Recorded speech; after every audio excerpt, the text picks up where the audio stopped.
श्री सरस्वती मैया की जय, श्री कृष्णचंद्र भगवान की जय। देखिए, आज हम चर्चा करेंगे हल षष्ठी पर।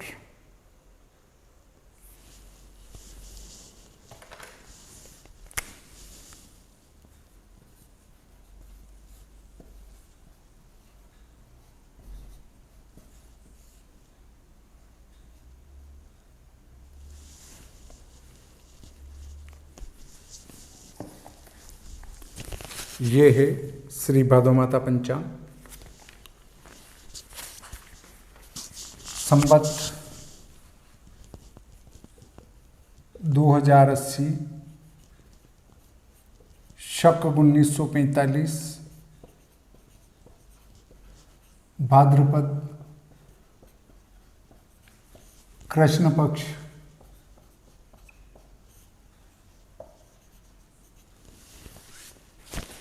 पंचमी सोमवार।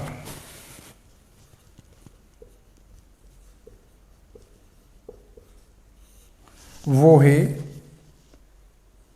1642 तक।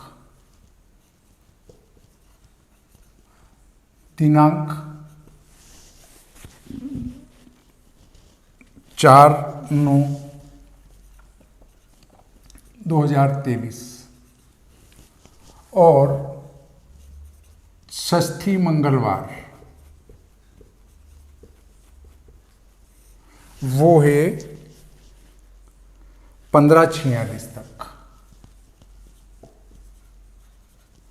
दिनांक 5/9/2023।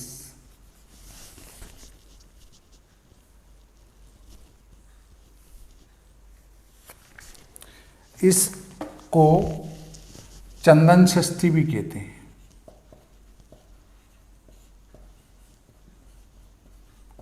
और ये हलधर जी को समर्पित है और इसका व्रत चंद्रोदय व्यापिनी तिथि में मनाया जाता है। परंतु जैसे ही कोई सनातन धर्म का व्रत पर्व त्योहार आया और कुछ धर्म विरोधी तत्व वो हावी हो जाते हैं और शायद उनको कहीं से धन मिलता हो, इसलिए हर व्रत पर्व का पंचांग के विपरीत निर्णय देते हैं।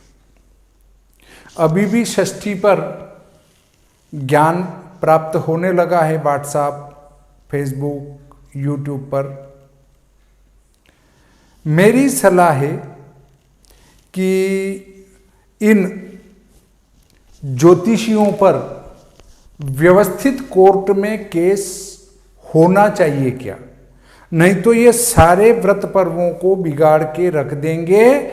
एक साथ जितने भी यूट्यूब, फेसबुक और व्हाट्सएप पर आते हैं, यूट्यूब, फेसबुक, व्हाट्सएप पर जितने भी आते हैं, उन सबको एक साथ कोर्ट में खड़ा कर देना चाहिए। एक वकील और उसी में सब एक साथ एक कोर्ट में खड़े हो जाए तो इनकी बुद्धि ठिकाने आएगी कि हम जो उठपटांग फेंक पट्टी कर रहे हैं वो गलत है। जनता को भ्रमित करने का इनके ऊपर आरोप लग सकता है कि जो आप कह रहे हैं, क्या आपने किसी विश्वविद्यालय से शास्त्रीय ज्योतिष में शास्त्री या आचार्य कर रखा है? इससे आप व्रत पर्व का निर्णय दे रहे हैं। अन्यथा हमारे सभी व्रत पर्व दो मनेंगे ही मनेंगे।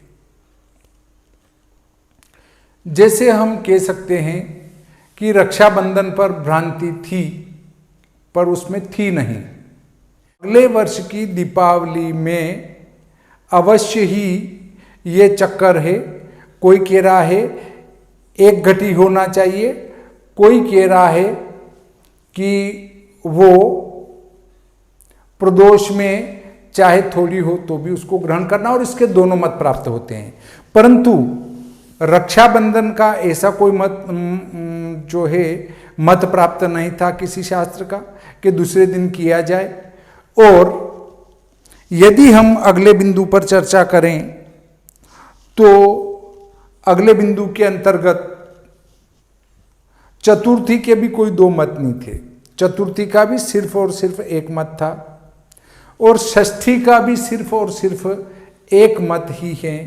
परंतु ये जो फेंक पट्टी वाले लोग हैं ये सब त्योहारों को दो दो करवा रहे हैं।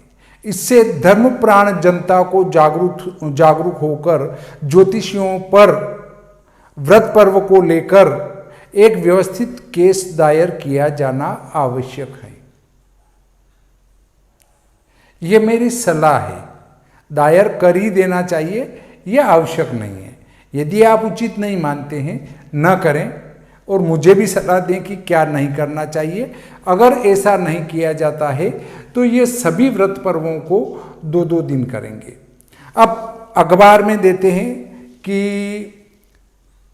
हल षष्ठी 4 सितंबर को दिन में 4:42 से प्रारंभ होगी और 5 सितंबर को 3:46 पर समाप्त होगी। अरे भाई, वो कब से प्रारंभ हो रही है, कब समाप्त हो रही है, उससे जनता को कोई लेना देना नहीं है। इससे ब्रह्म की स्थिति उत्पन्न होती है। व्रत कब है उसका निर्णय देना है। वो कहां से चल रही, कहां जा रही है, उससे माता बहनों को कोई लेना देना नहीं। उनका तो यह है कि व्रत कब करें, उस पर बताओ आप। ये चंद्रोदय व्यापिनी ग्रहण की जाती है। देखिए, पंचमी सोमवार 16:42 पर समाप्त होगी 4 सितंबर 2023 को, और षष्ठी प्रारंभ हो जाएगी। और यहाँ दूसरे दिन 3:46 5 सितंबर को रहेगी 3:46 तक दिन में। इस दिन षष्ठी का चंद्र दर्शन हमेशा 9 से 11 बजे के बीच में होता है, रात्रि में 9 बजे से 11 बजे। वो इस समय में, इस मौसम में हल षष्ठी का लगभग 9 से 11 में ही चंद्र दर्शन होगा। तो इस पंचमी के दिन ही रात को